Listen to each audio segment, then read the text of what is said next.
It's great for us to be here, both Ava and I. I just want to share off the bat that I know we all come from different contexts. We have different models of ministry, each and every one of us. There are obviously years of experience among us, some that are new and some that have been in it for quite a while. So we are not here to educate or give directives. Instead, we are just here sharing our own personal stories and experiences. I think maybe perhaps a different perspective that we do offer, however, is the fact that we are a team. There's obviously a male and there's a female making a big difference, of course. Before I hand over to Ava, I just want to share that, you know, for me, I've been a chaplain now 12 years. She's taught me a lot in the few years that she's been with me and working together with me. There's many things that I didn't even think of. She's taught me about culture, specifically Filipino culture, about traveling. So she's really, really enhanced, I believe, my ministry. She's absolutely amazing. She is a hard worker. I really sometimes want to say, hey, it's Sunday, let's stay at home for a change. But she really wants to get out there. She really wants to make a difference to Seafarers.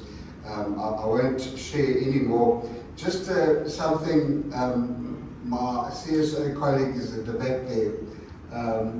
There was one instance when we were, the three of us, we go ship visiting now and again. There was one instance when we were on a ship. It was over lunchtime, we didn't want to interfere, so we went to go and stand in the TV room, the three of us. And then I could pick up on a little bit of Tagalog, which was a Filipino ship. And then I heard them on the intercom, oh, my Filipina andito, which means there's a lady here. And in any case, and then the next minute, Rufi and I see she disappears. And it was like 20 minutes later, myself and Rufi are talking to one another, like wondering, where's this woman? And then so we catch one of the guys, they're walking past, and we ask where she is. She's having lunch with the captain. And Rufi said to me that day, we might as well leave here.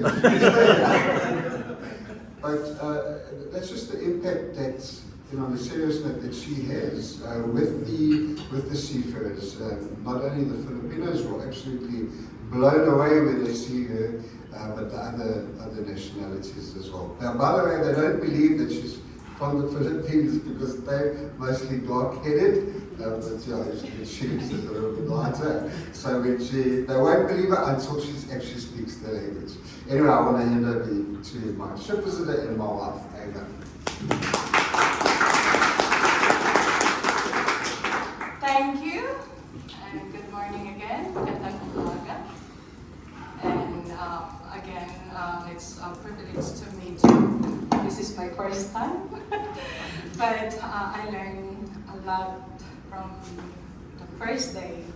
And thank you for everybody, to all the nice memories, like all the story that I heard.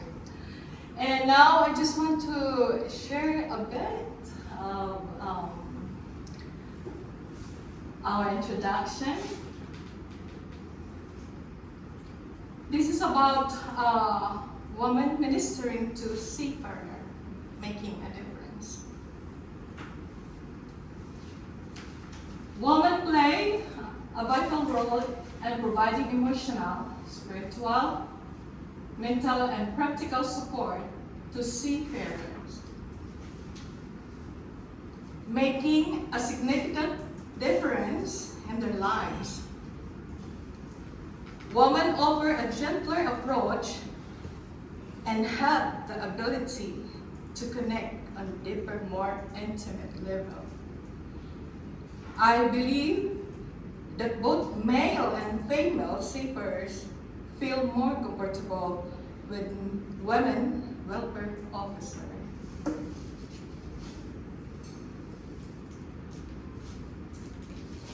Challenges faced by seafarer at sea.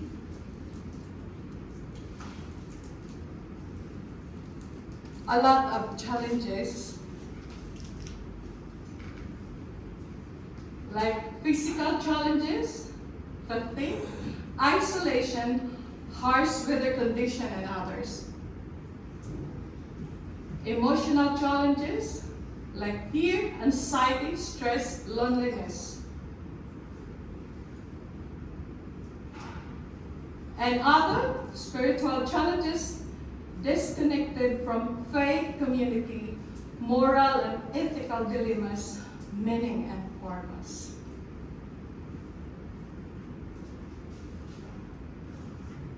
And ways women minister to seafarer.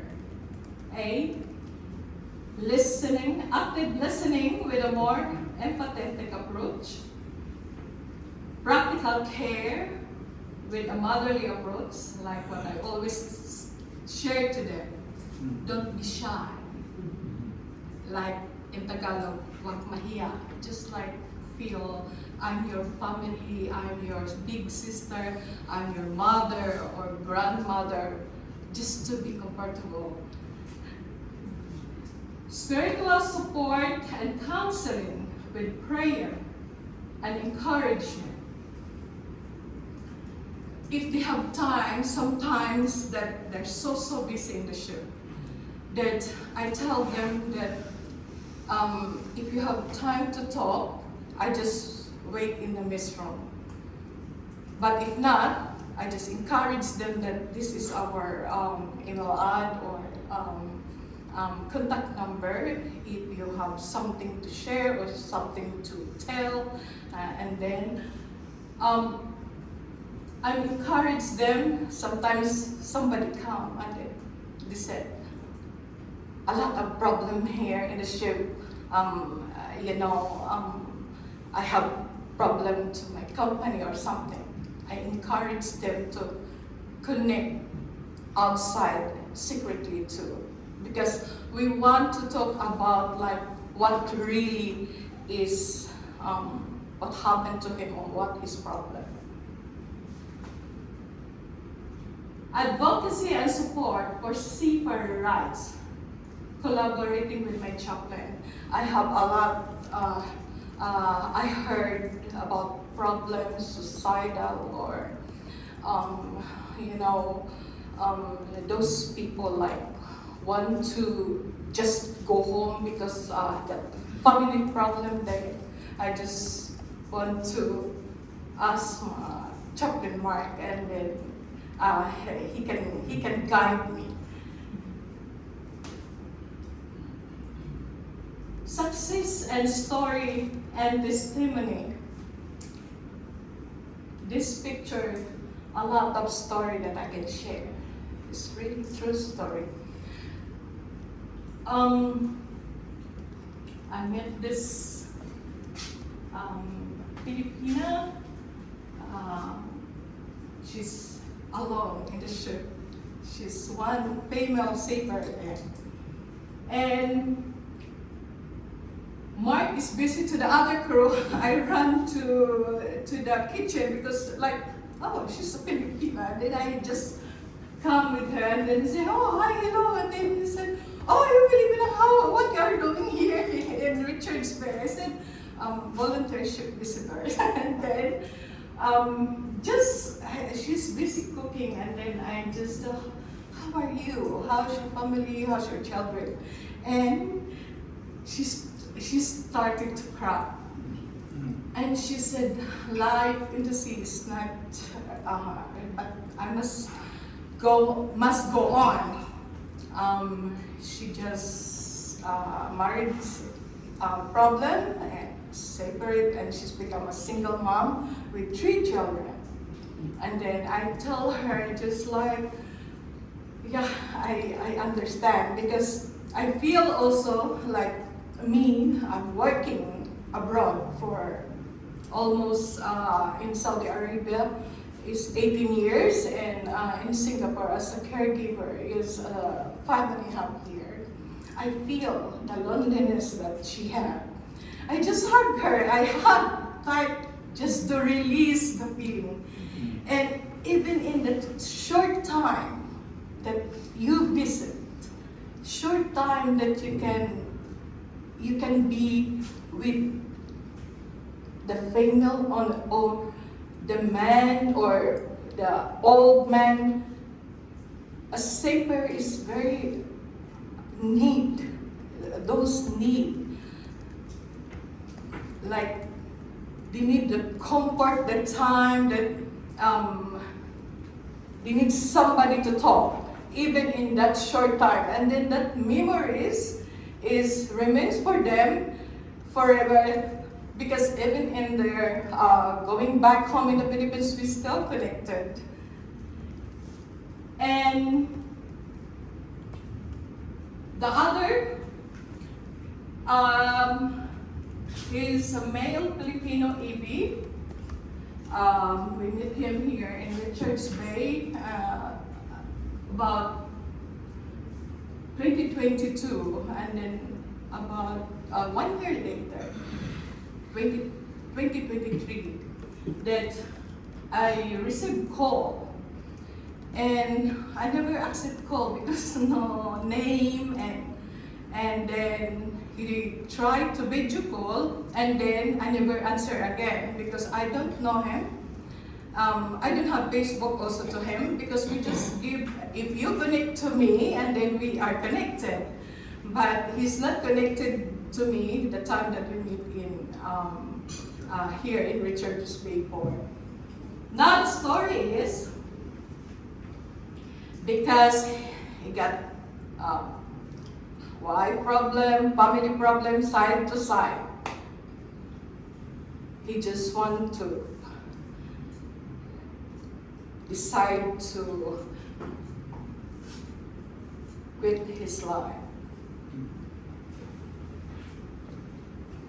This is the picture of the roof. And I'm very thankful that in his last way of thinking that can help him in his problem is me. And he messaged me, maybe he get my card or what, and he got in connected by Facebook and Messenger, and he sent picture, and then I remember him, and then I call him, and then he says, I decided to, my family abandoned me, and nobody can help me. Before I have money because I'm on board, everybody have money, but now I need somebody to help me because I need to go into Manila to report. And then he just have 400 pesos in his pocket to just keep the data, because he's walking 98 kilometers going to the city from Cebu, Asturias. Now I told him, how I can help you? And then he said, I'm not shy to tell you, I just want to ask 1,000 peso if you can help me, just to pay the bus, how to get in the town, and extra money to my food. And he slept in the street. And yeah, I'm thinking, because like, so difficult, I'm a Filipina, I'm still managed to get all my visa and everything, because and I can send money, but it's late. He needs it because he's walking already from the wife's house almost 10 kilometers. Now, I asked my family, and then my family said, no, maybe he is the scammer or what, because a lot of scammer, but no, he is. And then I tell, if you don't want to help me, I'll try to my other family and they can send him. And I'm thankful that one of my cousins helped him to give the 1,000, and he gave the money. And until now, he's very thankful about that. I said, don't need to pay, and that's, I hope that can help you, and then you can moving forward, what's your lives in the future.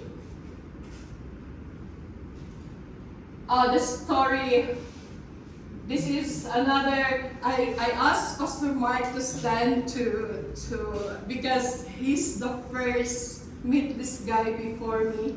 He's hiding in the curtain in the hospital.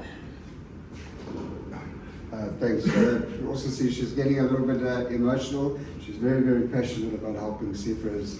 So, but let me just share with you. So, this is a medevac case. This Egyptian seafarer came off, and nobody wanted to speak to him, from the shipping agent, even to the nursing staff. But in any case, we got a call. We found out. We made a care pickup, and we went to the hospital. This guy, when he first saw me, he wanted absolutely nothing to do with me. Who are you? And anyway, so she came up behind, because in the bed the curtain was closed, and then she started speaking Arabic. She could understand a little because she worked in Saudi Arabia for so long. And then when he saw her, he was just so elated, so happy as somebody that could speak his language. Got the care pack, got the SIM card, and could connect with his family, and yeah, he was discharged, and he let me know when he was home. The success story is this: we are able to connect. She was able to connect, shall I say, because of the language barrier. So that's obviously quite an important aspect. Thank you, Pastor Mark.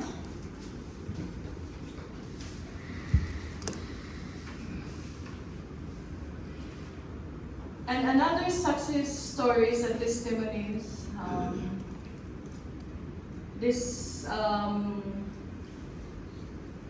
Also he is Filipino.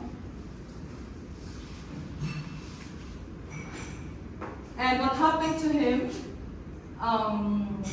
He got accident on board, brought in by medevac, had to have top 2 fingers. If you imagine, the candle, and then the white one that you want to put the fire, that's his finger. And he really surprised. We visited him in the hospital this time, giving care packs, and then I tell him that I will okay the food here in the hospital, because how many days already there, because he got the operation, must cut his 2 fingers just to not to have infection to the others. And now he asked me that, please, if you can cook for me Filipino food. Yeah, and then I cooked for him, and the other one crew, the Indonesian crew, also have accident. That's also worse, because a short story that I can share, he got from here, and that cut is here. Yeah, he knocked his head. Yes, and this is a video that we received from him when he was at home, just with his 2 daughters, very short, just to say thank you. It was very moving for us.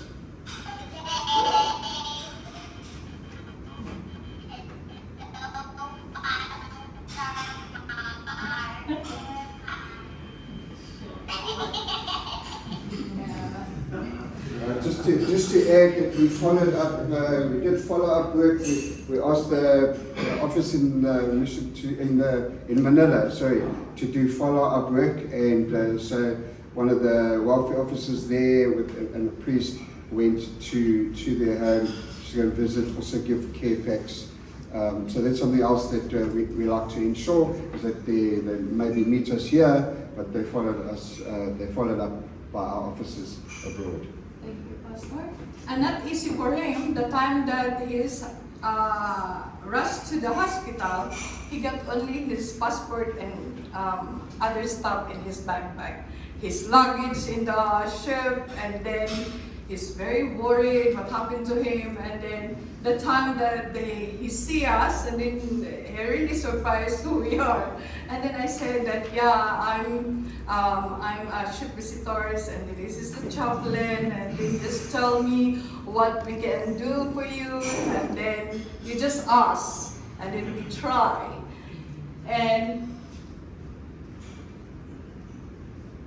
this is another story also. Can I call you again?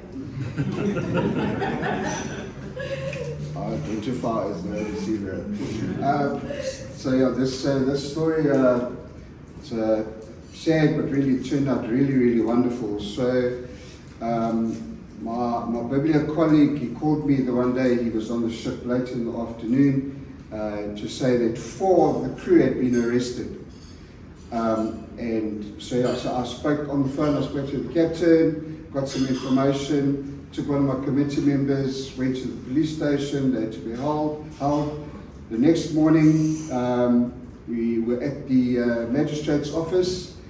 Firstly, we get there, the shipping agent was there, he said he can't get in, they don't want to allow him in. Fortunately, by God's grace, of course, the sergeant, the lady sergeant, police sergeant, who was at the door, knew me from her church where I preach at in Merencia in Richards Bay, and she let me in, took me straight up to the prosecutor, chatted to her. I went to go and see the Filipinos. It was the first time that I was in a jail cell area. It was really daunting, and I could feel, even though I wasn't behind the thrones, the prison cell, I was so scared for them, seriously. But we managed to get out. They appointed a lawyer who said that they can only get a legal aid lawyer, and that's going to take 3 months to sort out. And I said to the shipping agent, we've worked together before. I said, no, you need to insist with the shipping agent to please make a plan. So again, by God's grace, they eventually did. And then, if I could just tab. So that's them in the holding cell. And then you can see us over walking them up, which was within 24 hours. So that was a glorious moment. And just to say thank you, they put on a bit of a small meal, you can see. It was also just a week, it was on the 22nd of June, which, we just thought was so ironic, yeah, we're supposed to be celebrating Day of the Seafarer 3 days later, and these guys could have spent it in jail, so we're very grateful. It was also, they actually did 2 sections because it was Ava's birthday a few days prior, but anyway, so we're still in contact with them to this day, the captain and the chief mate, and they're just so grateful, and so that was just a way. It was my very first time, by the way, in my 12 years that I've dealt with seafarers in prison, so it was a huge learning experience for us. Yes, I can add really, for me, in my experience, I'm very weak about all of these stories and testimony, because my brother is a seafarer too, and most of my family is a seafarer, but we never think that this is all the sacrifice that they do, and they're so lucky that they don't have accident, or they're lucky that they have the good company. But those others that I experience, and in my, I'm very honest. Sometimes I'm thinking to myself that I cannot, if I'm the wife or the sister or the mother, so hard. Next, we have adapting to change. Conclusion. Historically, seafarer welfare has been male-dominated, and even seafarers are male-dominated, are recorded to 2% only being female. Calls to action for more women to get involved in the following ways: volunteer opportunities, on board ship visit, committees, and we are so thankful also that we have one committee, and her name is Ida Aston. She's really big help also, especially that time in COVID. We are going to isolation, deliver food, cook food for them, any nationality, because there are many in hotel or wherever they are. Training resources like chaplaincy, counseling, advocacy, and my training website. Encouragement to share their gifts and talent, like knitting or just like doing meals. And also, the time COVID, nobody want to have, cannot go out. They need hair cutting because their hair is long already. I offer free haircut. And I offer also, sometimes we have mass. I'm with Sila Maris or Pastor Lupi. We are visiting together, and then sometimes I'm there also to sing for them.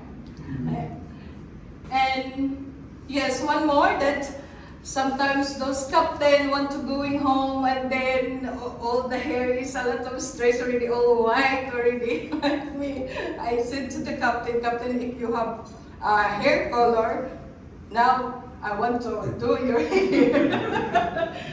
Yeah, this is, we need it. We need resources. And this 5 that we can, this is really, for me, is big help to me as a ship visitor. Number 1, International Christian Maritime Association, ICMA, yeah. Seafarers Wife and Families Association, MTS Family Network. Women's Organization focused on Seafarer Ministry, NALMA. Research Studies and Reports on Seafarer Welfare, SHI, Seafarer Health Index. Person Stories, Testimony from Seafarer or Woman Ministry. Really, for me, we need more volunteer. For me, just also like those women, if can add for in a ministry to have ship visiting.